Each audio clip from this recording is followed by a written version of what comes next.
Magandang araw, guro at mga kamag-aral. Samahan niyo ako sa pagtatanim ng ilan sa halamang ornamental. Pero, bago ang lahat, ano nga ba ang halamang ornamental? Ang halamang ornamental ay ginagamit na palamuti. Sa ating kapaligiran, maaaring makita ito sa ating tahanan, paaralan, sa parke, at iba pa.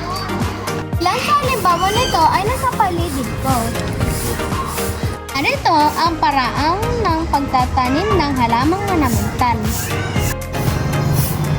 Ihanda ang kasangkapan sa pagtatanim, gaya ng loam soil, used pots na galing sa kapitbahay, shovel o dulos, at halaman na itatanim na tawag na lucky bamboo.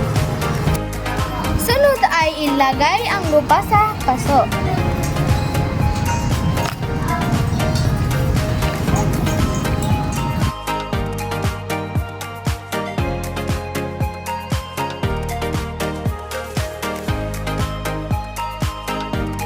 Sunod ay ilagay ang lucky bamboo sa paso.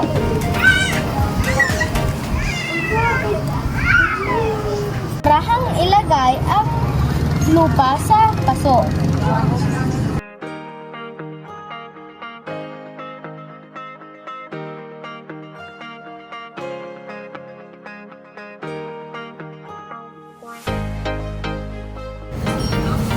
Ito na ang aking lucky bamboo.